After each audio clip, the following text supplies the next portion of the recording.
Good morning. If you're joining us, it is Sean Shapiro from Toronto Police Traffic Services. This is Ask a Traffic Cop, and we actually started at 9:30 with Jerry Ager on News Talk 1010. We are on the air live with him. If you were on TikTok, you actually joined us at 9:30. If you're just joining us now, our platform only allows us to go early by 15 minutes. And any second now, Jerry will be coming back from his commercial break, and we'll talk to him about more stuff and things.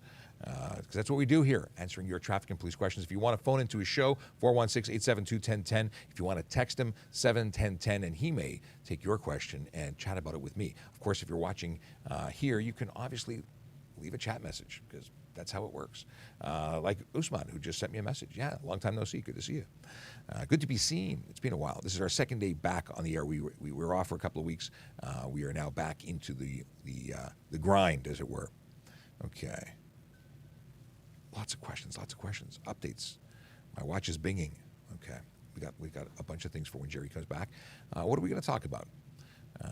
I'm from Alberta. What do I need to do to get my license changed to Ontario? We can talk about that. Can we get pulled over for driving 80 kilometers on the highway? We can talk about that.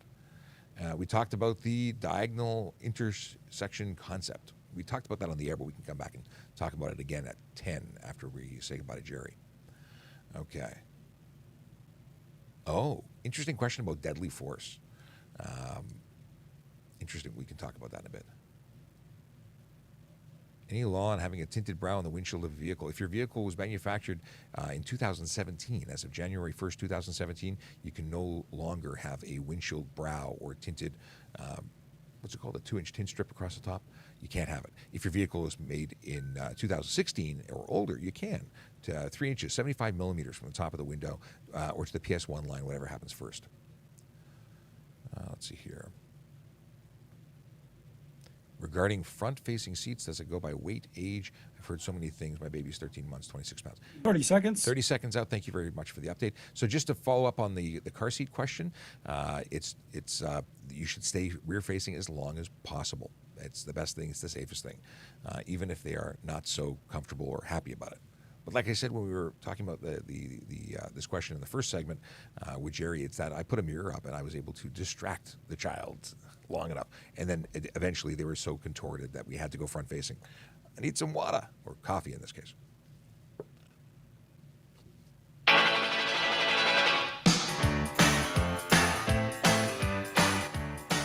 Just knock that down a bit. Big Jeff Fresh, good morning. This is the Jerry Agar Show on the iHeartRadio Talk Network. And we're spending some time with the TikTok traffic cop, Sean Shapiro, at Traffic Services on TikTok. And he talks to people every day, actually, about traffic situations, answers questions. And we decided some time ago to occasionally dip into his show. Before I take some calls here, Sean, a couple of quick things. I heard you talked to the morning show the other day about that diamond interchange thing. And then they took a clip of that and they were playing it in the news. And on the news, they called you the TikTok traffic cop. Yes, you have created this thing. Yeah. You should brand it now. See, that's another thing you can just have. Even though it's my idea. And I appreciate you. And somebody wrote in here and said, if Sean Shapiro somehow says something about the traffic laws and it turns out it's incorrect and I get a ticket, can I use Sean as a defense? I certainly think that would complicate matters. You could certainly take that to court and say, but he told me so. Yeah.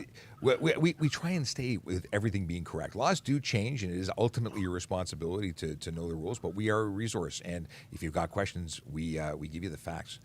If there's something that someone takes from that and goes in a different direction, even if they started with the correct information and misinterprets, you can always call us for clarification.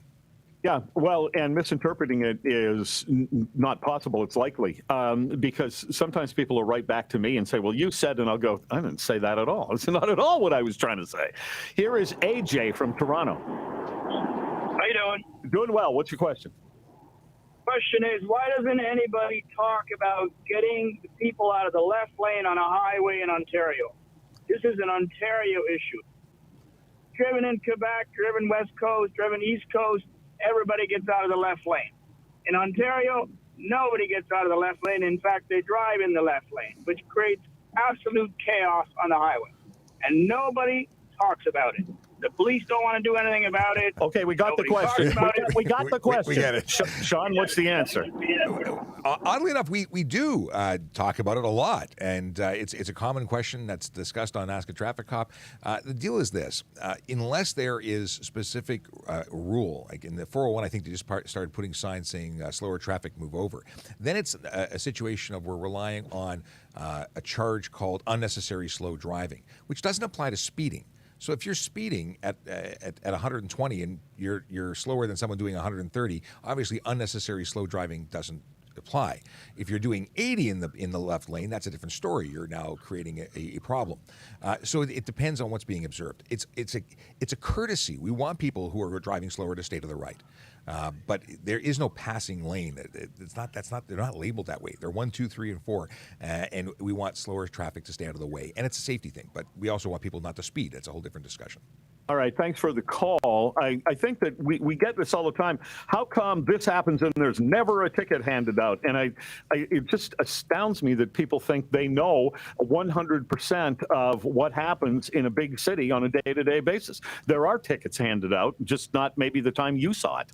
Well, that's the thing. We have only so many officers doing only so many things at one time, and there's never a cop when you need one, right? Like when you see that thing happening in front of you, there's cops all over the city who are issuing tickets for various offenses, but we have to see them happen. Here is Abdul from Barrie. You drive the garbage truck, Abdul? Yeah, what's going on, Jerry? I called you before. So I operate the truck, and it's got the arm that sticks out, right? So I pick in Highway 90. That's my particular question. That's out in Angus, and I don't know if you're familiar. But anyhow, my question is when I'm pulling over to grab these bins in the morning, right? You know, you got guys flying right by me in my own lane, not, taking a step to get over. So, like, what's the law about that? Like, is that, like, what else can I do? And I have my working lights going on, right? Or do I need to also put on my signal to, like, go that extra step, sorry? I'm not following. You're pulling over and you've got a gap, and they're trying to get between your vehicle and the curb where you're picking up. Highway 90. It's kind of like a main highway up in Barrie, out in Angus, right? So it's 2 lanes going one way, right? I'm in my right lane, closer to the residential homes that are off the road there, right? And so I stick out my arm and I grab these bins. So what my question is in these 2 lanes, you have cars that are going around my truck but are still in my own particular lane because I can't step right over the curb, right? Oh, okay. So they're not giving you appropriate space when they're passing you. Yeah, they're not. They're flying right by me in my own lane, right? So I'm sticking out halfway in that particular lane. So I just wanted to know what the rules are about that. Well, if you're operating in the way that you're supposed to, and I'm having some difficulty visualizing the area because I'm not familiar with it, but in terms of giving you space to do what you do and pass you safely, there's still a responsibility to pass safely. They're responsible for what they do, so there is a potential that they're breaking the law, but you're not covered under the slow down, move over rule because that's for tow trucks and emergency vehicles. Right. So if they're in your lane, that's a problem. If they're going into the lane to your left, that would be illegal to pass you, and they don't have to slow down and move over as it would be for emergency vehicles. Well, there's probably nothing Abdul can do about it. He just maybe you hope a cop sees it happening and goes after the people. But it doesn't interfere with your ability to do your job, right? Yeah, no, it doesn't necessarily interfere. It's just more of a safety hazard because let's say I got to step out of the truck to throw something in. Right? No, I get that. You could open that door and then all of a sudden there they are. Exactly. So unfortunately, you just have to be double careful, I guess. So good. Sure. Stay safe out there, Abdul. Thanks, Jerry. Take care, buddy. All right. Thanks very much. Here is George from Brampton. Hey, Sean. 6 months ago, my son got a ticket for displaying a green flashing light on the dash of his vehicle. The sergeant that pulled him over had no idea what the light was for. He got a ticket for being a volunteer firefighter? You know what it is all about, right? That's interesting. That's obviously you've got a defense in court if that was inappropriately laid. Well, the apology didn't come till he went to court. That's unfortunate. You know, our volunteer firefighters, so many don't get the recognition they deserve. And thank you. I appreciate the service that your son provides as a volunteer. Okay, George, let's be clear about something. Because we've never had this question before. The flashing green light on the dash indicates that he's a volunteer firefighter, and I'm assuming was legitimately on the way to a fire. Yes, he was. He was actually on the way to the station, which was a block and a half away. and the pumper passed him while he was pulled over. The first question the captain has asked, "Were you speeding?" And he says, "No, I wasn't speeding. She just didn't know what a flashing green light was." That's unfortunate. The deal is that the green light is a courtesy light. It doesn't allow you to go through red lights, doesn't allow you to speed, doesn't even force vehicles to get out of your way. It's an indicator to say, this is someone on their way to go help someone else. As a volunteer firefighter, please get out of the way, yield to them. But obviously using one inappropriately would be against the law. But if the officer had no idea what it was at all, that's an oopsie-doo. Okay, so for a very brief period of time before I moved on, I was old enough in my little hometown. It was a volunteer fire department, and my father was a big part of it. In fact, by the way, he ran the post office. If there was a fire, he closed the post office. And everybody went, well, yeah, I mean, he's got to go fight the fire. That's how small towns operate. And so for a little period of time, I did it. But I never knew that. If I saw somebody come up from behind me and they had a flashing green light on their dash, I'd go, what is this doofus doing? Well, it's something in Toronto we don't see because we don't have a volunteer fire service. Yeah, right. And we have green lights used for other things. Command vehicles and Peel and with Toronto Fire will have a green light to indicate that is the command vehicle where the boss is inside if you need to get direction. But it's not used as a volunteer firefighter beacon here. You go north of the city, instantaneously you are in towns that utilize volunteer fire. All right, Sean Shapiro is regularly in the morning on TikTok answering these kinds of traffic questions at Traffic Services, and we dip into his show from time to time and always appreciate it. Sean Shapiro, thank you very much. Always a pleasure. All right, coming up, it's Party for... Okay, so now it's just us. It's just us. I'll change the graphics to reflect the fact that that says Chief. Chief's not here. He's going to be here, but he's not here today. Okay. If you just joined us, you may be going, who is this guy? Why is he here? Well, my name is Sean Shapiro. I'm a police constable with the Toronto Police Service, and I am on social media answering your traffic and police questions. This is what I do. It's at least part of what I do. And today we have questions. We have questions from all sorts of people. We are currently broadcasting on TikTok. We are on Instagram Live. We're on YouTube, Twitch, LinkedIn, Facebook. We are on Twitter, but Twitter you can't ask us questions because it don't work. So how does it work? You should go over to our TikTok or to any one of our other platforms. YouTube seems to be awesome, and you can get our YouTube channel by either going to trafficcop.ca and clicking on the link that I provided, or you can go to YouTube and search for Traffic Services Toronto Police. All right. Let's see what kind of questions have been piling up in the YouTube, and actually it's an amalgamated chat. So what do we have? We have Chase going, howdy, Stephen Bell with a good morning, and Usman, who's he's sharing sympathy for our fallen brother. Thank you very much. Big Jeff Fresh, we got you with a good morning. We got Q, who's waving. We got Jacob with a hello, Sean, good morning. And, Q's conveying a message of why do cops sit at construction sites? Well, probably shouldn't be sitting, but generally speaking, we are doing what's called a paid duty, which means we're being paid by the construction company to direct traffic or oversee something that we would be required for. Certain things can be done without a police officer. Certain configurations or interferences with traffic require a police officer. So they're paid by the construction company. When a police officer is off duty, they come back in for overtime that's paid directly by that customer. Okay. Is it illegal to drink or eat while driving, or will that be considered distracted driving? Depends on where you are. My understanding is certain provinces do consider that to be distracted driving. In Ontario, that's not the case. In Ontario, you are able to consume legal substances while you're driving, as long as it doesn't interfere with your ability to safely operate your motor vehicle, which means if you're all over the road because you can't drive safely while you're eating a hoagie, well, you're going to get a ticket for careless driving, not distracted driving.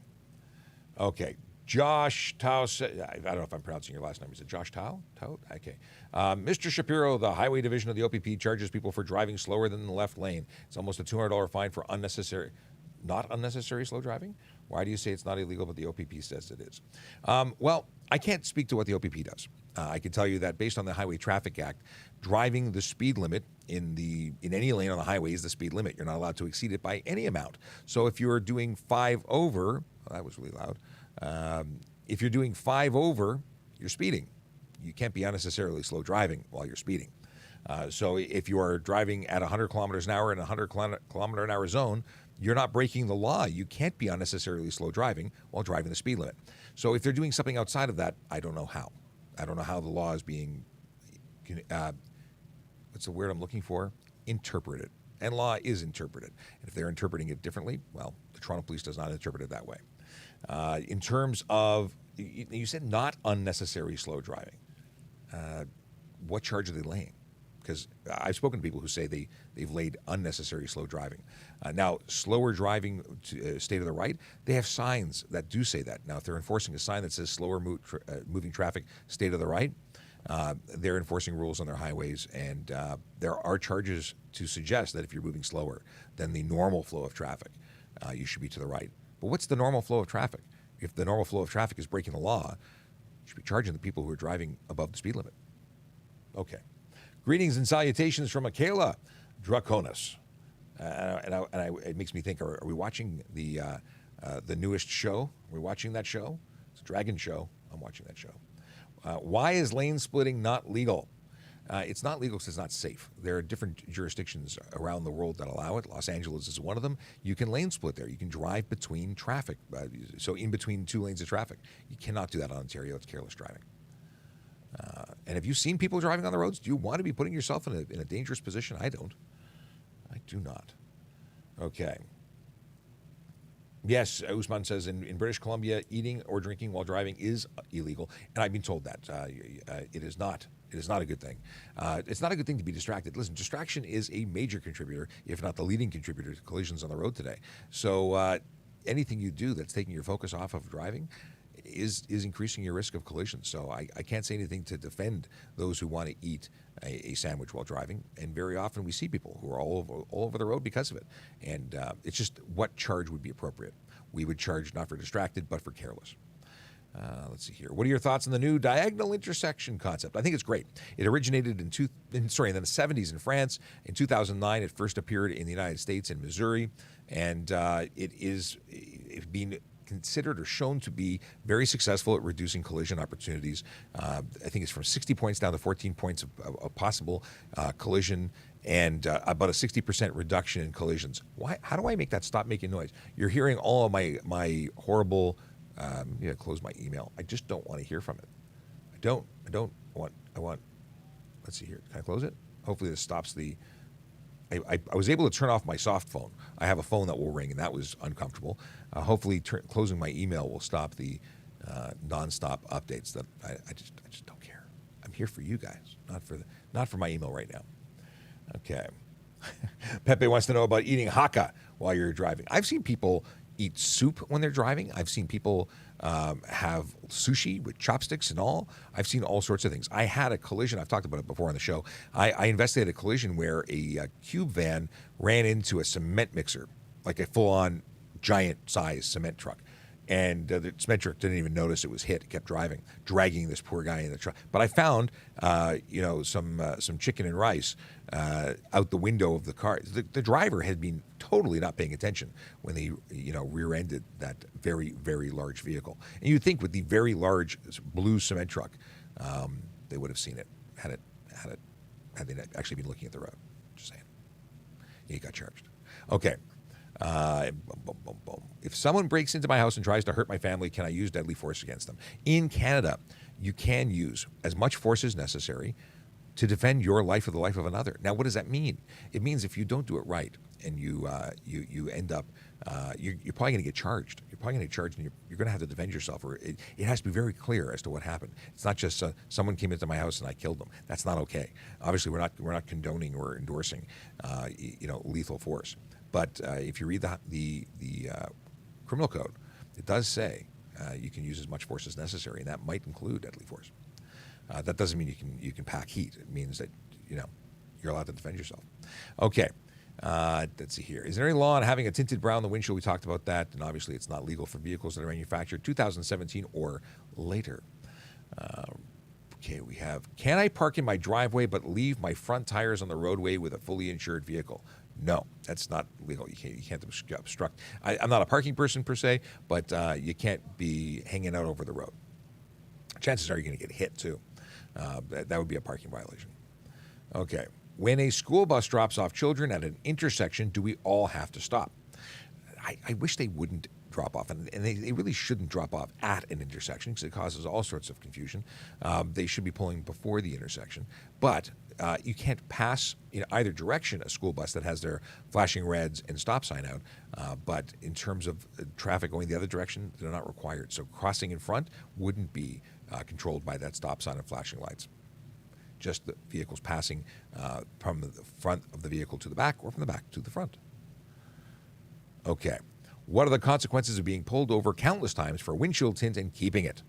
Well, windshield tint, if I saw any of it, I'd pull your license plates. You would not drive away. So if someone is letting you drive away with windshield tint, they are not doing what they should be doing, which is pulling your plates and making you go for safety and having your plates then be reapplied for because it's an unsafe vehicle. That is clearly an unsafe vehicle. It does not meet the requirements for a safe vehicle, and it should not be on the road at all.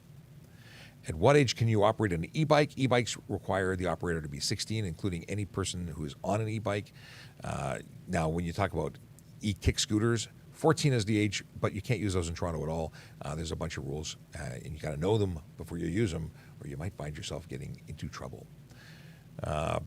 Blocking a lot today, good stuff. There's a lot of people, and something happened. We had some issue. We received a warning. I don't know what this warning is, but we received a warning for something. I wish I knew what that was. Can I see what it is? Oh, here. It gave us a reason. No idea what that reason is.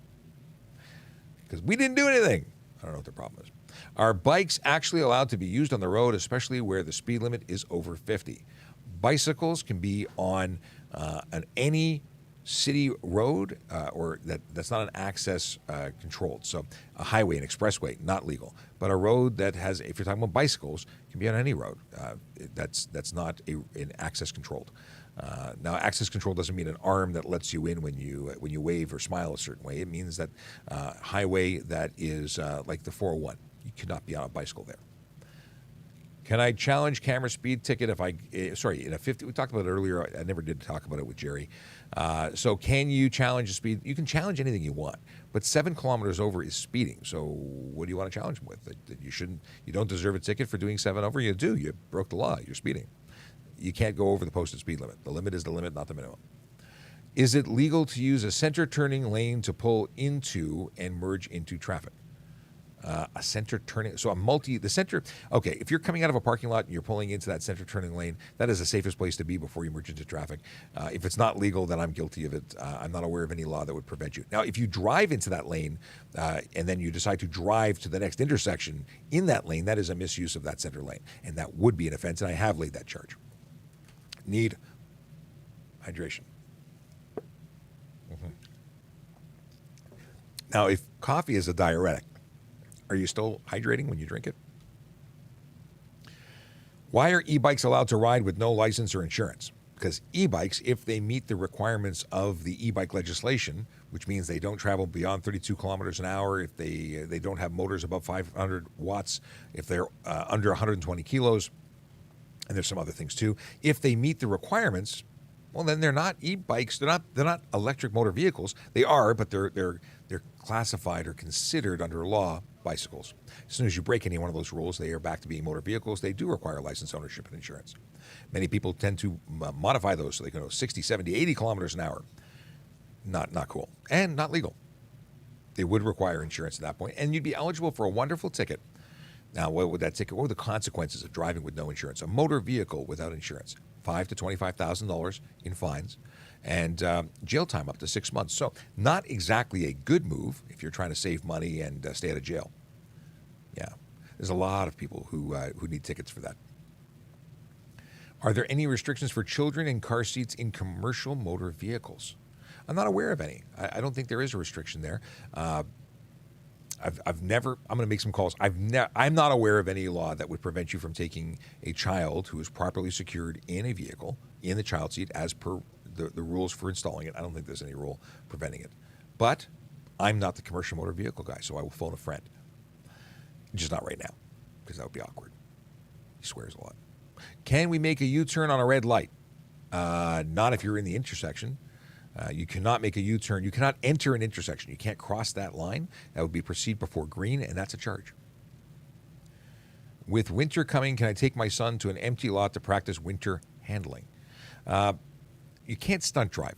So there is a stunt driving law, and winter driving is in itself not breaking the law. However, if you're doing donuts in the parking lot, that is stunt driving, and you would be eligible for the wonderful charge of stunt driving, where you would lose your license for 30 days and you would lose your car for 14. So don't do that.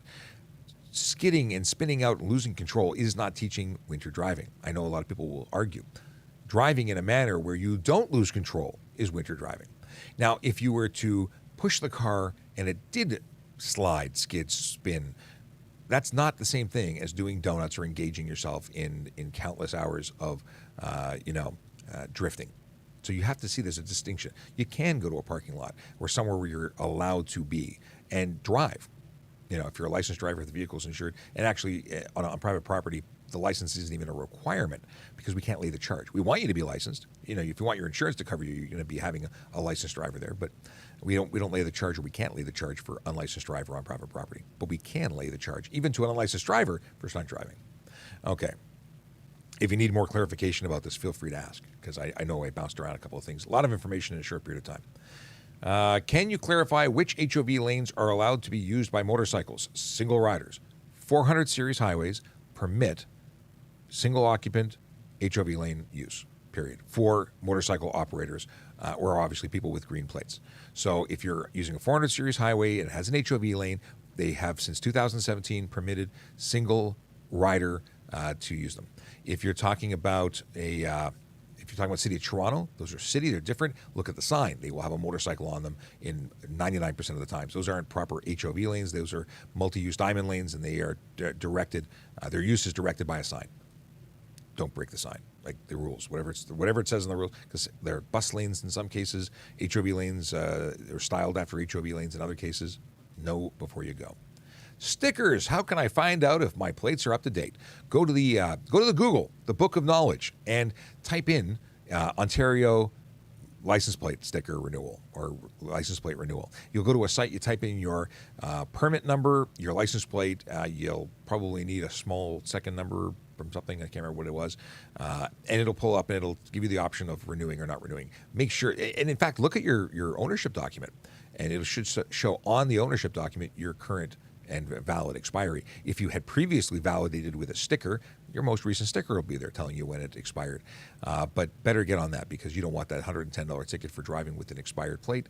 Don't do that. Just go on the website. It's free for most vehicles. If you're under 3,000 kilos, it's going to be free. Good morning, Sean. Are you allowed to wear headphones while driving, especially when emergency cars? There is no law in Ontario preventing you from wearing headphones. There's no law. Now, that doesn't mean it's the safest option, but I've said it before, I'll say it again. Hearing is not a requirement for driving. So if you wear headphones, or if you have no ability to hear because you wear earplugs, it's not against the law. Is it the safest option if you are a person who has the ability to hear? Well, no. I like to have that early warning system. That was loud. If you have the ability to hear, I like that early warning system of screeching tires, honking horns, sirens. They help me be a safer driver and, interact with the cars that are driving around me. But is it required by law? No. Now, in some provinces and some states, you are only required or permitted to have one headphone, one ear covered. So I know motorcycle intercom systems for most sold in the States will only have one speaker, or one speaker is turned around so that it's not technically in use. It depends where you are. Make sure you know the rules of where you're driving. Is there such a thing as a yellow light ticket? Yes, it is. There is this thing. It's amber light, failed to stop. It's the same as a red light. If a yellow or amber light means stop unless it's unsafe to do so. Well, how do you judge that? If you're past your point of no return, if stopping would be more dangerous than continuing, if there was someone right on your tail and you couldn't stop safely. Here's the thing. As a police officer, I'm making observations. If I see you approach and you gun to get that yellow, you gun it, you hit the gas, you hammer down, and you go through that light, well, obviously, you could have stopped, because stopping would take less effort than hitting the gas pedal to accelerate through the yellow. Yeah, you're good for a ticket. It's the same consequences of a red light ticket. Stop unless unsafe to do so. Why do cops sit in their cars at construction sites? We covered that. If a cop claims that I was speeding 80 and a 60, can I insist on seeing their radar as proof? You can ask. We do not have any requirement under law or procedure to show it to you. So if you ask to see the radar, and I've got radar, if I'm holding a handheld laser device and it's there, I can show it to you. I don't have to. And we will bring evidence by way of a statement to court to show you. Now, again, doesn't mean that you get to see it. Just you get to see our statement. We make a statement about what our observations were, and I'm just going to join it. There we go. Sergeant Kulik. Good morning. How you doing? I'm good. How are you? I've been going since like 8:30. It's boom. Your nonstop. mouth must be super dry. I've been you sipping. Need a coffee, I've been sipping some water. I need hot coffee. This coffee is like our 6 o'clock coffee. Oh boy. Yeah, it needs a refresh. We were just talking about, what were we talking about? If an officer claims that we were doing 80 and a 60, can I insist on seeing their radar as proof? Well, you can ask. It doesn't mean that they have to show you. That's what I was saying. Yeah. And one of the reasons also is I may take multiple readings. So I could hit you with the laser and get you at 80, and then I can get you at 70 as you're slowing down. I'm not obligated to write the one that's on my screen. That's just the last one that was displayed. I saw 80. I can write 80. That upsets some people, but, it is what it is. We talked about that. Can you give a ticket on private property? Can you give a ticket on private road or private laneway? Depends on the charge. If it's not a road, the HTA may not apply for certain charges, while others they would. So if it's a private road and you're stunt driving on it, yeah, we can lay the charge because that's anywhere, private property or otherwise. Just like impaired driving. Well, mind you, that's under the criminal code, but still, it's an anywhere charge. So it depends. Don't do unsafe things, please. It makes our life so much easier. We don't want to write tickets. We write tickets when we find people committing offenses. So if you give us that offense where we're now doing our job to write you the ticket, it's not we can't watch you do silly things and then say because we take responsibility for it. If I watch you doing dangerous things and then something happens and I was there, I should have written you the ticket. I should have stopped you. I should have intervened. And by watching the show, you're learning, you're educating yourself and hopefully others, and then you're not going to have to worry about getting a ticket. But there's so many great ways to participate in motorsports that are safe and legal. Like tickets to the track. People say, oh, it's so expensive. I was talking to my buddy Brian Max. He's a race car driver. He's a radio announcer, a radio host. He's not an announcer per se. He's a host. He does a car show, Dave's Corner Garage. Anyway, it's on Zoomer Radio, and many of you may not have heard of that. But for those who do, he's a host there. He races cars, and he's like, you can take your car for a track day for $50. And get access to and do stuff. You don't have to be in an Indy car to be racing. So that's really cool. We're going to go to the track at some point, not this winter, but maybe in the summertime. He's promised me to go fast. My better half and extended family have done that, and it brings great pleasure. You get it all out of your system in one day, have some fun, and it's safe, and it's done safely, and they have the proper people there to educate you on how to corner and how to do things that that you can do on the track, right? That's legal. So yeah, look it up. There's lots of places out there you can do it, and go have fun. It might cost you a few bucks, but at the end of the day, if you want to drive fast or you want to do something like that, the track is the place to do it. There are two ways to go. There's test your own car. That's the $50 kind of thing. And then there's driver experiences where you actually get professional driving instructors who take you in their cars with safety and helmets and things to then allow you to truly have a racing experience. And that's a whole different thing. I've seen videos of Brian where he wrecked a car. Like a Mazda Miata that just spun out, hit the tire wall. I mean, I don't want that. That's not interesting to me. But you see that on a track and you go, okay, I get it. Things can happen. And then people take their personal vehicles with no safety requirements or equipment other than the way the car came out of the factory. And they drive as though they're on a racetrack. They're just looking to get killed or kill somebody else. Not cool. Not cool at all. My license got suspended due to non-paid ticket. Can I get it waived, please? Sorry, I don't have the hookup for that. You got to pay your tickets. You could always apply to the courts to look at payment options and opportunities. But you're already in a suspension position. I don't think you have any recourse. I don't think they can undo what they've done. But what would have been the appropriate position is to, when you get the ticket, go into court and deal with it before you're convicted in your absence or for non-payment, and then say, I need time to pay. And guess what? The court is awesome. If you are having difficulty, you're a mom, a dad, a person who needs to be able to eat, and that's all the money you got, then they will say, you know what, we appreciate that. We'll either reduce the fine or we're going to give you the fine, but we're going to give you 2 years to pay. And then as long as you keep your payments up, then everything's great. And if you don't, then they say bad things happen. And once you've paid, everything gets reinstated. There you go. Yeah. So good luck to you on that. I'm sure you're unhappy with the situation you're in, but yeah, I don't have the hookup to wave a wand and make it go away. Are you guys on YouTube? Yes, we are. We're actually on YouTube right now. We're on TikTok, YouTube, Instagram. We're on LinkedIn Live, Facebook. We're everywhere. We're on Twitch. We are simulcasting everywhere. And I just closed my my window of messages. Okay. What is this? What is this? Let's say theoretically you got your plates pulled for a tinted windshield, and what to do and how long. Correct it. Go get it safety that you've taken the tint off, and go apply for plates again. I don't think there's a time frame that you have to wait. You must get it certified again, and certification requires you not to have tinted windshield. Now, if you go back and you're stopped again next week with tinted windshield, we might investigate things like, who did you get your safety with? And was it actually safe? And they may lose their an investigation would be initiated likely, and that mechanic shop might lose its license, their ability to safety a vehicle if they were doing it fraudulently. I've seen people pull off windshield tint roadside, and some officers have accepted that they made the effort to do it right there. They won't pull the plates. That's happened. It depends. Your mileage may vary. It depends on who you're dealing with. What is this? Can unmarked police vans pull over you for speeding and stunt driving? A police officer can pull you over. Police, if you're getting flashing red lights behind you, yeah, an unmarked vehicle. We have vehicles that are stealth. They're not marked vehicles, but they're fully packaged out. An armed and uniformed officer is in the seat, and you are obligated to stop for police, regardless of whether it says police on the door or not. There's a lot of confusion around that. But the biggest thing is you're not allowed to break the law. So don't break the law, and you won't be pulled over.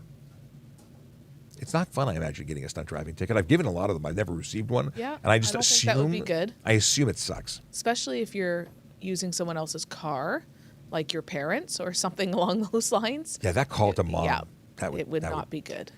That would be unpleasant. Yeah. Especially when mom and dad might use that vehicle to go to work and put food on the table. Right, and they might not think of the consequences, the big picture, right?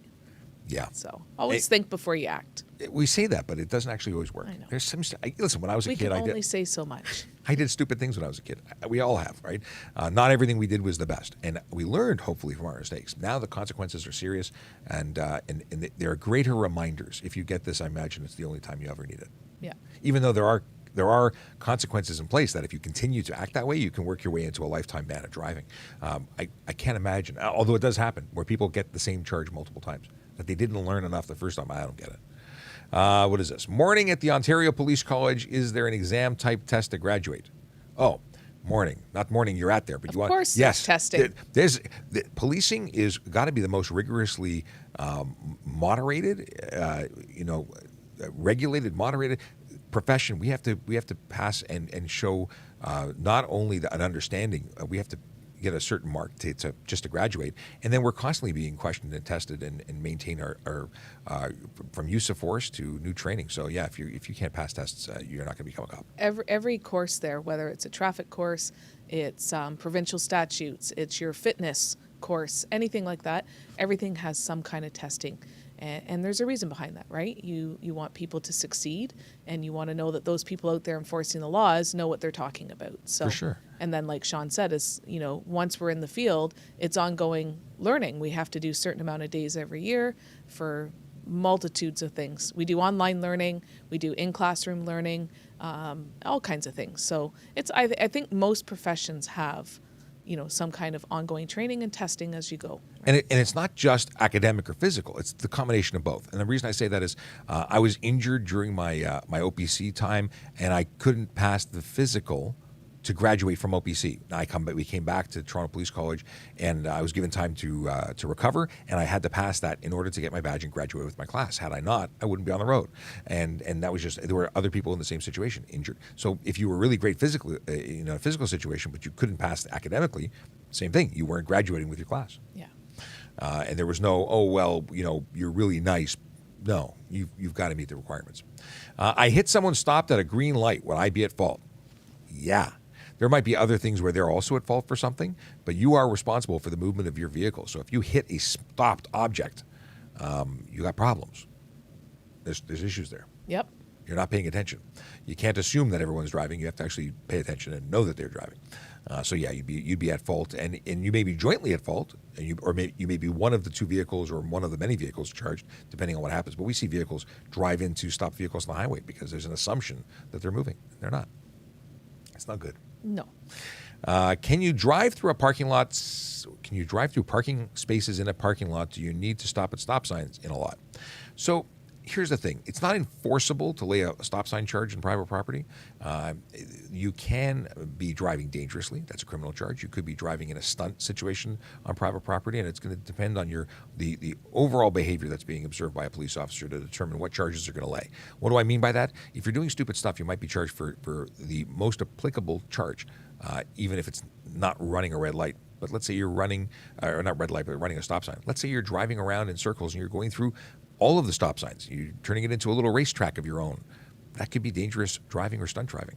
Depends on the observations of the officer. Obviously, if you're putting people at risk, it's a problem. When you're not working, does it bug you when you see people doing illegal things? Me more than most. Yeah. I've driven with Sean, and yep, he points out every infraction out there. Yes, I do. I want to stop everyone, whether I'm on duty or off duty. I want to stop everyone. I know the rules. Now that I know the rules, I want to tell everybody about the rules that they're breaking, and I want to make the road safer. And it frustrates me when I can't do that. My kids are equally educated. I have small children who also identify everything they see. Daddy, that's illegal. And yes, you said that on TikTok. I mean, yes, I did. I got them all ready. They're ready to join the service. Chief, if you need a couple of recruits, they're small, but they're mighty. What do we have here?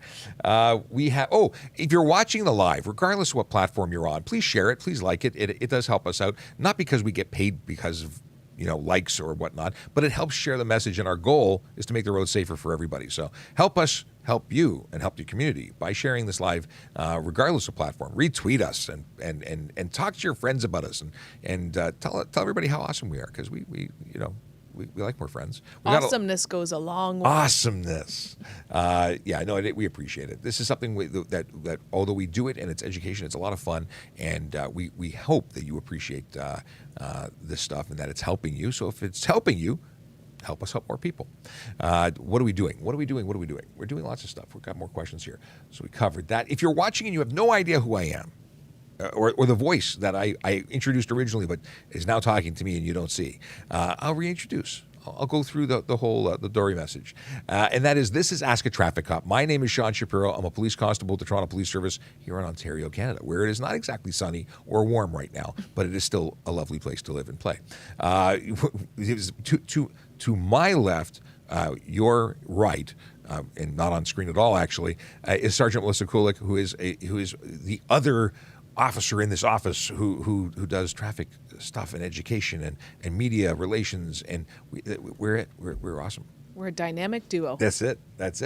Okay, we are going on to more. It's so loud. I don't know how to turn this off. This wasn't an issue. It's now here. You get to hear all my email alerts, even though I turned off email. I don't know. I need a machine with no email to do this, so we don't get these horrible things. My wife is watching. Good morning, Leo wife. My wife. It's always awesome because she watches me from home because she misses me so much. It's as though it's as though I'm at home right now. Good morning, wife. I'm looking for. She may respond. She might respond below. We'll see. She says, "Try driving with him." Oh, well, I have. Yes. Yes, I'm that guy. What is this? Do cars have to give right of way to pedestrians at crosswalks regardless of signage? You have to yield to pedestrians. So if the pedestrian is about to put their foot out, you see them, they're about to, then yeah, you have to yield to them. You can't interrupt their flow. You can't, but they should also be stopping and looking left and right. So there's a bit of a misunderstanding. There's a belief that pedestrians always have the right of way, and they don't. But if they are in the intersection lawfully, they do, until they've either left your half of the side of the road, or they have remove themselves from the roadway altogether, depending on the type of intersection it is. So if you're talking about a crosswalk at an intersection, if they've left your side of the road, or if they've not yet approached your side of the road, depending on which way they're crossing, you might be in a situation where you're not failing to yield. If you're in a situation where there's a crossing guard present at a regular intersection, then you have to wait until they're completely off the road. Or if you're at a pedestrian crossover, they must completely be off the road before you can go, or you'd be eligible for a ticket. So, and just to remind people, like, really pay attention, right? I've seen countless times, not only in my police car, but in my personal car, where I'm not talking at an intersection, but an actual crosswalk that has the flashing lights that the pedestrian pushes. And, you know, how many times do people step out, or they're already halfway across, and cars completely disregard them as if they don't see them there. So it's so dangerous. You know, it's one of those things, like, you have to pay attention when you're driving. And pedestrians, please put down your phones when you're crossing the street, because I see it from both sides. Yep, I see absolutely. autopilot drivers and autopilot walkers and autopilot. I've seen people on bicycle on their cell phones. Put the phone away. We want you to get to where you're going. We want you to be there safe. We want everybody to be safe. And it's not to blame one group over another. Just everybody, put away your phone. It's just so much more dangerous. Wait till you're on the couch for that thing. Yeah. Right? Even Or in the the toilet. grocery store. Toilet the or grocery store yesterday. I'm pushing the buggy, and a lady ran right into me.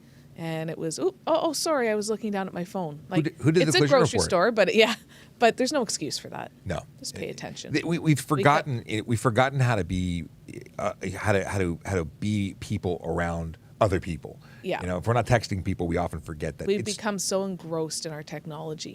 And and technology is a good thing. I love it. There's a time and a place for it. Yeah. We got to get along. We got to be safe around one another. Any G2 restrictions on the DVP?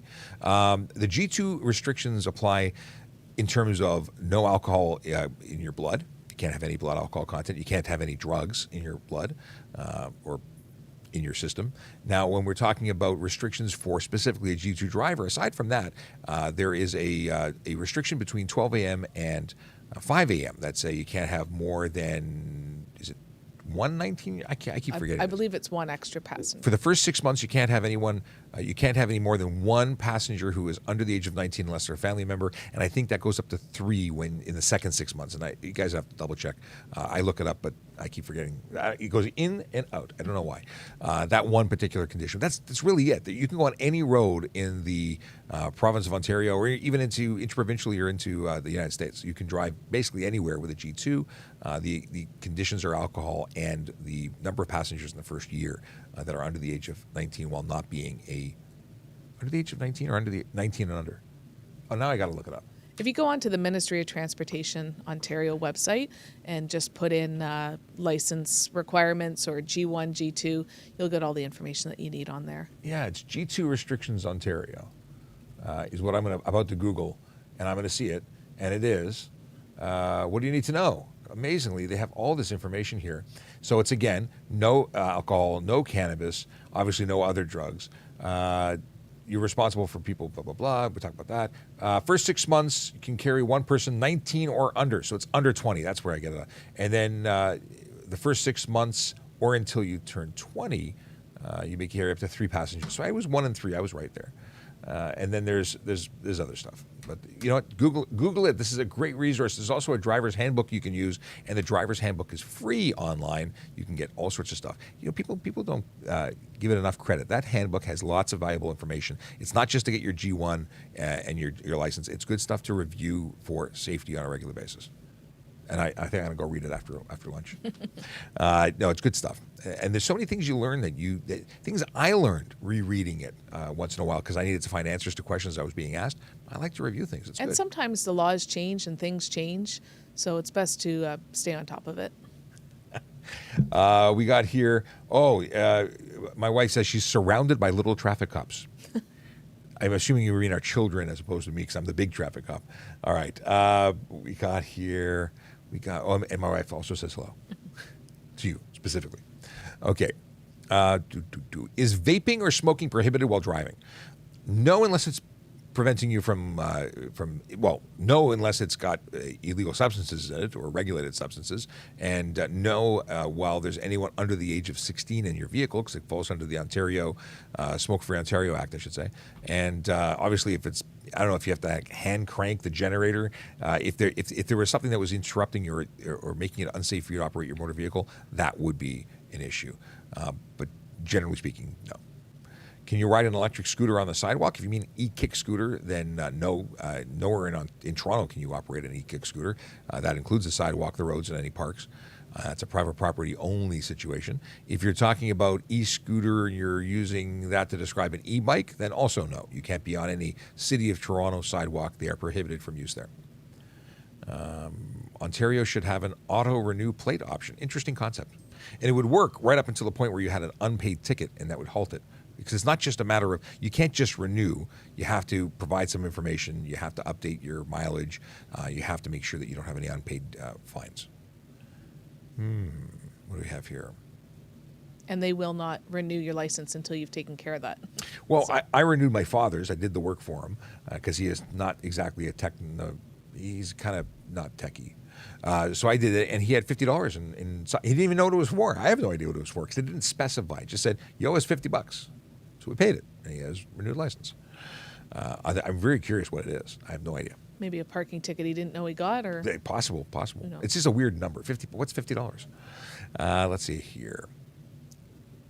Okay, we covered that. Do you try and educate rather than issue a ticket when doing a traffic stop, dependent on the reason? Depends on the charge. Not every interaction has to be a ticket. I never wrote tickets to everybody. And how would you determine if it was a dangerous thing, it's a ticket. You're speeding 20 over, you're getting a ticket. If you're speeding 5 over, maybe it's a conversation, or maybe you don't get pulled over and that was the conversation. You saw us, you had the big gulp. It depends. Every officer is going to be different. Tickets for children who are not in child seats, yeah, it's usually a ticket. It depends. You didn't have your insurance slip with you. Maybe it's a warning. Depends. And we have the option, too, of giving you a verbal warning or a written warning. Mm-hmm. And the written warnings look like a ticket, but they're not a ticket. It's just basically to tell you what the infraction is, how much it would have been if you were charged. And that also allows us to see if you've had the same warning 3 times, then guess what? Chances are you're getting a ticket the next time. So whereas if it was a verbal warning, we wouldn't necessarily know that another officer has stopped you and given you a warning for the same thing. So. And that was a great resource. If I pulled someone over for having a plate cover, and usually plate covers for me are take it off, but if it's a plate cover with a plate cover warning on the system, then it's you're getting a ticket. Yeah. Because you've been given that opportunity to resolve the issue without having gone to court or paying anything. Chase wants to know, he says, I think vaping or smoking while driving is illegal if it's work related. If it's your personal vehicle, it's personal vehicle. In commercial vehicles, it is under the Smoke Free Ontario Act, and I believe that's considered your workplace. So potentially you could be charged for smoking or vaping in a work vehicle. And your company could have your own policy as well. Yeah. So there's definitely, it adds an element of yuck. Yeah, I'm still surprised that people smoke. I smoked when I was like in high school. I can't even visualize the concept. I can't smoke. Yeah, I'm grossed out by it now. Can you get a ticket for having your vehicle super dirty to the point where it obstructs your license plate? If we just start with license plate, if your license plate is super dirty, you can get a ticket for it. The rest of your car doesn't matter. But if your license plate is obstructed by dirt or any other kind of obstruction, yeah, you can get a ticket for it. Dirty plate's actually a charge under the Highway Traffic Act. And if you do a circle check on your vehicle in the morning, just a quick walk around, you could take notice that it's dirty and just brush it off because it's safety for us, right? We want to see that plate. And who knows, you go on the 407 and now you're trying to cheat the system as well. So there's a multitude of reasons why it's important for us to be able to see your plate. For sure. And there's different charges. Obscuring a plate specifically to get away with not paying a fine, not fines, but tolls on a highway, that's a separate charge altogether. It's more serious. And that's OPP lays up. People put their tailgate down on a pickup truck, they lay that charge. The deal is this. If you have a peeling plate that we can't read, your plate has to be mounted appropriately and be legible. If it's not, whether it be by dirt or obstruction, you're eligible for that ticket. Whether you get the warning or you get the ticket is going to depend on the officer, but at the end of the day, you're in the wrong. Now, people usually start talking about snow around this time, which is really depressing, if you ask me. But wah, wah, wah. The deal with snow is that they say, well, what if I'm driving and snow accumulates on my plate? That's different than if you have hard packed snow that's been there for a month. And if you look at your license plate and it's 7 inches of snow and it's not on anybody else's car, yeah, you should have cleared your car. So snow is also an obstruction that you can receive a ticket for. What do we got here? What can I pass in the right lane on the 400 series highways? So when you passing or overtaking, when we talk about passing to the right or not being permitted to pass on the right, is generally not talking about a passing in terms of accelerating or overtaking. So you can change lanes and go faster in lane 2 than lane 1. That's not the same thing. If you're on a regular residential road and you pass someone on the right, it's unsafe. And it really talks about passing off road. When someone's stopping to make a left-hand turn and you're passing, it has to be there has to be a place to go. There's rules around that. So it depends on what you're talking about. You're specifically saying 400 series highways. Yeah, you can go faster in lane 2 as long as you're not exceeding the speed limit. You're not allowed to speed. Speeding bad, not allowed. I know many people don't care. But it is a thing. Okay, is having a racing harness in your car in place of a seatbelt, can you drive on public roads? It's illegal. You cannot remove an OEM seatbelt. That's illegal. If you have a racing harness installed aftermarket, you still have to put the OEM seatbelt on over your seatbelt. Otherwise, you can be charged. Racing belts are not legal for the road. And people say, well, but safer, there's more belt. Well, paramedics have a harder time extracting you from a vehicle, is for one. Two, from racing drivers that I speak to, is that those seatbelts, A, need to be replaced on a regular basis, B, have to be properly installed, C, require you to also have I can't remember what the heck, it's a helmet with a neck brace and a strap that keeps your head from falling off. There's a whole bunch of things that it works in conjunction with, but you need a pit crew to strap you into that seat appropriately so that you don't actually have any movement. They don't have that ratchet system, so it's a pull snug, and someone has to pull it snug to the point where it's safe. It's just not street legal, is what I'm getting at. How is it illegal to now off-road on your own property? Off-roading isn't illegal. Stunt driving is. It's different. Certain activities are stunt driving. Certain activities are off-roading, and there's a difference. On your personal private property, off-roading, if it includes wheelies are illegal. You have to keep all your wheels on the ground. So yeah, are we hanging out in your backyard waiting for the front wheel on your 50cc dirt bike to go up? No. But if it's an issue where we get complaints, there might be an investigation. I say we. Toronto Police isn't coming to your farm because there's generally no. Well, actually, there are some farms in Toronto. Maybe out by the zoo or something like that. The spirit of the law, we're not hanging out waiting. But if there's complaints, if you're having a car meet on your front lawn and you're doing burnouts or off-roading, that could be an issue. The law says you can't do stunt, you can't engage in stunt driving, and there's a whole list of what that is. And by the way, this isn't the first law under the Highway Traffic Act to apply on private property. It just happens to be that this particular section now applies, while others don't. Okay, if you get to the stop sign first and a cyclist runs it and you hit them, who would be at fault? You might both get charged for things, depending, but certainly cyclists are required to stop for stop signs, and if they run through and become involved in a collision, they may be charged as well. That statement is too open for me to specifically wave a flag in terms of one person being, but certainly the cyclist who runs a stop sign and gets involved in a collision would be responsible for that running of the stop sign. Mr. Shapiro, is nitrous oxide legal for street use? No. You can have the kit installed. You cannot have it charged. When I say charged, you can't have gas in the can and have the can attached to the system. You can have an empty can for show, or you can have a full can that is in your vehicle that is not attached at the time. You can transport it safely, but not charged and ready to go in the system. So no, it is not street legal. Can someone join the TPS or the OPP if he or she is half disabled? There is a physical requirement for application. Like I had to get laser surgery, which no longer even functions. My laser is faded. I got old, but it's my reading anyway. You have to meet the requirements. I don't know if there are any. Now that's for a road officer, right? But we do hire people that have disabilities. Oh, absolutely. And there are many, many functions within our service where people of all types can work. We've had members who are autistic. We have people who are Sergeant Campbell. I mean, We have people that are blind. Sorry, you're missing the dancer. He was dancing in the background. We have that guy. But yeah, definitely don't limit yourself. If you have some sort of disability, it does not preclude you from applying to the job. You would just have, depending on what it is, right? It's hard to speculate on. Yes, we are an We opportunity. definitely are an equal opportunity employer. Yes, but for the And- position specifically of police constable, there are physical requirements. Yeah, and absolutely. I've heard of people who have come in and managed to be hired under certain circumstances. I know there's a binocular vision requirement, but I've heard someone with one eye at one point or another became a police officer. So that would mean that there was something. But that would be a great question for the employment unit because I'm giving you secondhand information. And we do have an officer that has a Prosthetic, prosthetic arm. but they were able to pass the They're able to requirements. pass all the Yes. requirements. So, yeah, it's one of those things, right? Don't limit yourself. As we say, the sky's the limit. So, why not look into it?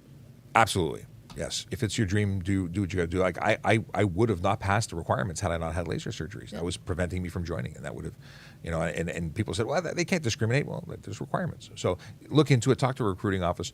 You can go to tps.ca/careers for all the information you need to know about becoming a member of the Toronto Police Service. Oh, I should give you your mic. Your mic is on. Hello. Good morning, everybody. How are you? Excellent. This is the extra long day. We've been going since 9:30. Yeah, actually, I was hoping to jump on earlier, but I was actually doing police work, so I'm kind of happy I solved the case. Fantastic. Yeah, not my first one, but first one of the day. Okay, first one of the day. Let's see here. Is there anything against people forcing their way into your lane? Well, Oh, it's a little unsafe, I guess. it depends on what you call forcing. Are you preventing people from changing lanes, like blocking them? Because that's not legal either. You can't.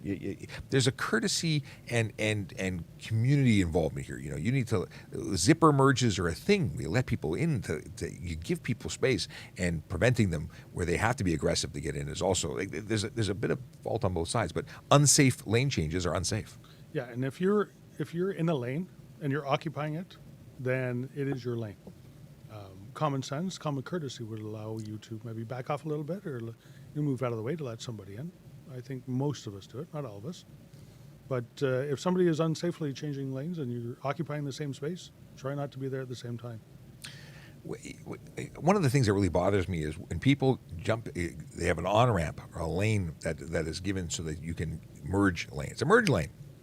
And they decide to do that at the beginning of the lane instead of the end of the lane. And you have a kilometer of empty lane, but everyone's doing the merge right at the beginning. Anyway, use the whole lane. Go to the end. People get upset. Well, they're passing me. Let them pass you. We're trying to get traffic to get in. It's cooperation, getting people to where they have to go. Okay, my rant is over. Usman has a follow-up. He says, I thought having a dirty car blocks the view. Blocking your view from your windshield and the windows obviously is an issue, and that's separate. That's having an obstructed view, not having a dirty car. We're talking about dirty plates versus not dirty plates. During a blizzard, this is such good timing. Did you send this before you Oh, sat down? snow, the S word. During a blizzard, could I ride my snowmobile on public roads safely? So, no, you can't. You cannot operate a snowmobile on any public road at any time. You can cross it in a 90-degree angle from one legal trail to one legal trail, or from private property to private property that you have permission to be on. Closed roads or forest access roads may be a designated snowmobile trail in the wintertime. And in that case, you can travel down it. But to answer your question, can I drive the snowmobile down the road? No, absolutely not. Not at any time, not anywhere. If I rear end my friend, why does the police need to be involved if we are both willing to pay? Well, there is a requirement to report damage over a certain amount. And if you have the damage between both vehicles is over that amount, you have to report it. Whether you call police to attend or if you're eligible to go to a collision reporting center, that's different. But yeah, if it was minor, a fender bender, it was under $2,000. 2,000 combined. For some reason, I not want to per say vehicle 25. combined. Yes, it's so yeah. If you had $500, you had a scratch, and they had a dent, and together it was $2,000. It's got to be reported legally. And you can be charged for failing to report if you don't. Now, when you talk about a scratch on a Mercedes is like $5,000. It's hard to justify or to estimate accurately what that damage is. So you're more often than not. And the cost of repairing vehicles these days is astronomical. So, something as simple as broken headlights, that could be $1,500 on a Sure. vehicle, just depending on what it is, or more, right? So, a small dent to take out off the side of your door can be $250. Sean, I So- think I think the person asking the question is asking two separate things. They're talking about two separate things. First of all is collision reporting. That is totally separate from who pays the bill to Yes. get fixed. So you can be involved in a collision with a complete stranger, and if you come up with, you make the report, satisfy the requirements of the Highway Traffic Act, and then come up with a plan that the offender would pay for the repairs, that's fine. You're allowed to do that. You don't have to go through your insurance to do it, but you do have to make the report. So the two things are independent, or they can be independent of one another. The report's a legal requirement to police, and the other is who pays for the damage. So yeah. But make sure when you have that collision and you're exchanging information that you get all the particulars of the other person, their driver's license information, their phone number, where they live, everything that would be on there, a copy of their insurance and ownership, so that, if you don't have that and the other person decides not to follow through with repairing and all that other stuff, then at least Even you friends. have the information. Even friends, when they find out how much the actual bill is, may decide that they don't want to pay. And we see these things happen all the time. Well, they had an agreement, and then the person gave them $500 or $1,000 or whatever they decided to do, and then they go to their insurance company, and then your insurance company ends up getting I'm not a big fan of special deals. I pay insurance for a reason. If I need to use it, I use it. That's me. And it may be something that you have to think about. We have a question. Can I join the OPP if I'm a nurse? They don't discriminate against nurses, but they can you maintain both? I'm sure if you're a registered nurse and you're capable of doing, I don't know. I don't know if they have policies I about know in secondary Toronto employment. we have secondary employment opportunities, but it all has to be, basically you have to put in the paperwork, it has to be approved from the chief's office down. Mm-hmm. I was a real estate agent when I joined. I had to get special authorization from the chief at the time to have secondary employment as a realtor. I am no longer a realtor. And if you're a nurse, you have lots of extra skills that would be invaluable Yes. on the road. So yeah, definitely an asset. Absolutely. What is this? What can police do if they see people standing in empty parking spots for friend's car? People standing in if you're a parking spot like in private property, we're probably not going to be policing private property. Standing on the road, we might be questioning why they're there, but I don't think we're policing. Like you're police spots. saving a spot for I somebody? don't know. I guess that's what they're going for. That's how I'm assuming that's where you're going with this. I mean, where are you going that it's like jam-packed parking all the time? that you have Costco. to- maybe. But we don't police Costco. Christmas time. Yeah. Oh yeah, that's All it. parking lots. There's people that get in disputes all the time over a parking spot. But it's not generally a policing matter. Generally, if it turns into a fight, then it's an assault charge and an investigation and a collision or whatever that may turn from it. But we're not patrolling parking lots. I can tell you that if it is the mall parking lot, or if it's private property, the owner has the right to decide who is using on their private property. If somebody is becoming an issue on that private property, the owner can have them removed. Trespass. Including people that are standing holding parking spots. Yeah, as private security, they have very often malls, especially, would have security, and if they tell you to move, then you failing to do so could result in trespass to property, being banned from the property or charged with police becoming involved. So there are things that can happen, but it's interesting. I love the police, but is flipping an officer the bird a crime? That's communication. It's communication. It's not illegal. We don't like it, but We don't but is it illegal? No. You know what, Sean? I can tell you that I investigated somebody, and as he was driving away, he did that to me. He was not happy with the tickets he got. But you know what? When I did go to court, because he wanted to fight it, and he told the justice of the peace how nice of a person he is, I gave full and complete evidence, including how upset he was and the fact he gave me the finger, and we let it up to the justice of the peace to decide. You just telling him what you saw, making observations. That's what we do. wave at us and say hi. It's much nicer. Waving better. Okay, what's the difference between the green and blue signs on the highway? Green and blue? Green and blue? Yes. What's the Oh, difference? like You don't know the difference, Sean? Oh, come on. Provincial and city? What's the difference? Oh, What is it? Age in which they were put up? nope. Okay, please enlighten me. blue is on the toll highway. So there is a difference between signs that are meant for the collector lanes or the express lanes. Get out, really? And if you have a look, one is green, one is blue. Really? I didn't even know that. I did not know that. Oh, wow. Okay, this is So I'm going to good. look on my long drive home on the highway There you tonight. go. That's awesome. I did not know that. So hold on. Blue is what?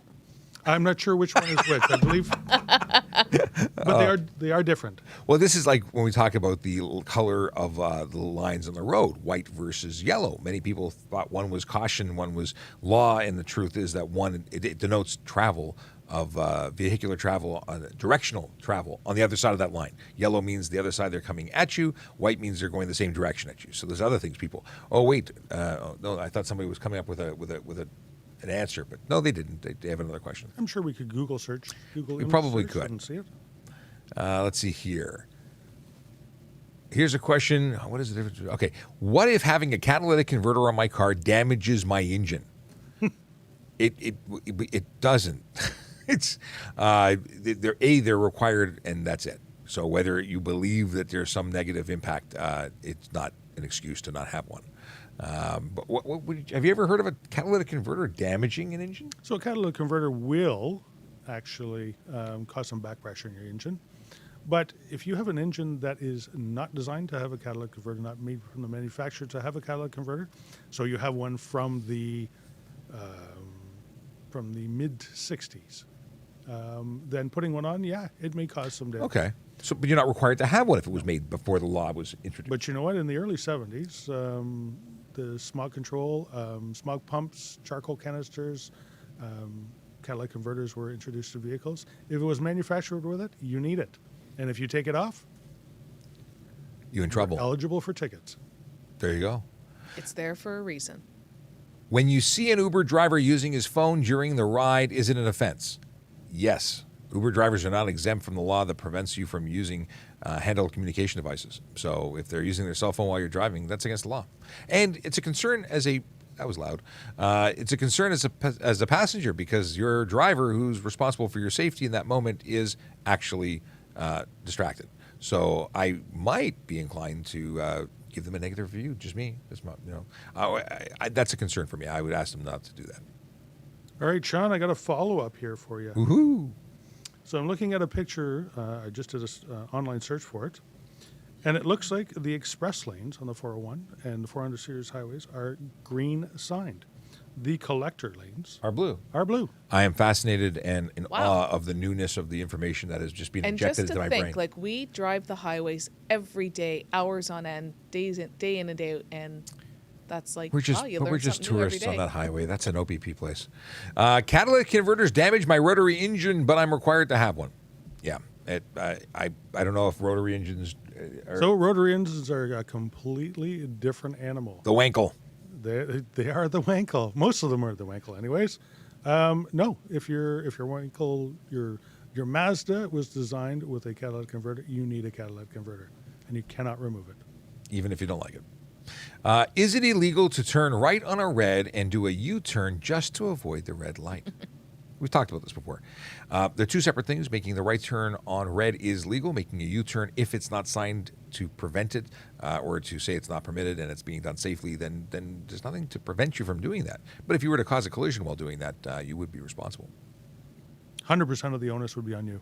It's a magical thing about U-turns is you at any turn actually, when you are turning, you are responsible more so than people who are not turning. Oddly enough, there's always other opportunities. Like if someone ran a red light while you were doing it, then you might both get charged. But at the end of the day, you're still going to wear it. It is 11 o'clock, and it is time to play the song of songs, the traffic song, and say goodbye until tomorrow, because we'll be back tomorrow at 10 a.m. to do this all over again. I look forward to tomorrow because it is more time to spend with you.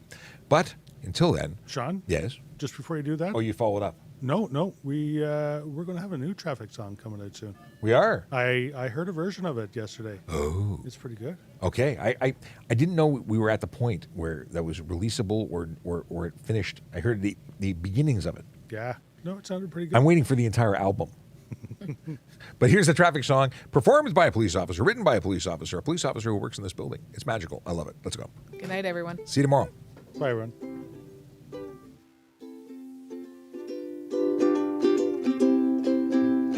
Yellow light, red light, green light, go. safely helps the traffic flow. Watch for pedestrians, look out for bikes, and don't drive like a jerk that no one likes. Yellow light, red light, green light, go. Driving safely is the way to go. Put down your cell phone, nobody needs you to text and drive on the DVP. Yellow light, red light, green light, go. Stop at stop signs, look both ways, then go. Seatbelt, save your life indeed. And watch your driving, don't speed. Yellow light, red light, green light, go. Driving safely is the way to go. Don't drink and drive or smoke some weed, because you might go to jail and not get free. Yellow light, red light, green light, go. Driving safely helps the traffic flow. 10, 9, 8, 7, 6, 5, 4, 3, 2, 1, 0.